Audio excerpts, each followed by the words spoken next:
দেশে সাধারণ মানুষ থেকে শুরু করে বাস মালিক অথবা বাসের স্টাফ সবার কাছে বরাবরই পছন্দের শীর্ষে ছিল হিনোয়েকে ওয়ানজে বাস। এমনকি একসময় বাংলাদেশে নন এসি বাস মানেই ছিল হিনোয়েকে ওয়ানজে। কিন্তু কোভিড-19 পর হিনোর ডিস্ট্রিবিউটর আফতাব অটোস ব্যাংক্রাফট হয়ে যায়। দ্বিতীয় দফায় তারা আবারও যাত্রা শুরু করে। এবার তারা হিনোয়েকে ওয়ানজের আপডেট ভার্সন হিনোয়েকে 8 আনার সিদ্ধান্ত নেয়। এর মধ্যেই গত বছর সম্ভবত 18 অক্টোবর 2025 তারা আবারও ব্যাংক্রাফট হয়। এখন অনেকের মনেই প্রশ্ন থাকতে পারে, এবার কি তাহলে আফতাবের পর হিনোর কোনো নতুন ডিস্ট্রিবিউটর আসছে?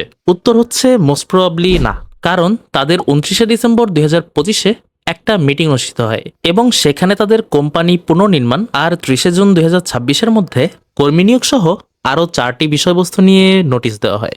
তাই আশা করা যায় হিনোর কোনো নতুন ডিস্ট্রিবিউটর আসছে না, বরং আফতাব অটোসই হিনোর ডিলার হিসেবে থাকবে। প্রেজেন্টেড বাই পেট্রোনাস ওরানিয়া। যে কোনো দুটি 11 লিটার, 16 লিটার ও 18 লিটারের পেলের সাথেই পাচ্ছেন একটি আকর্ষণীয় উইন্টার জ্যাকেট একদম ফ্রি। পাবেন 5 লিটারের কার্টনের সাথেও। আজই লুফে নিন আপনার জ্যাকেটটি।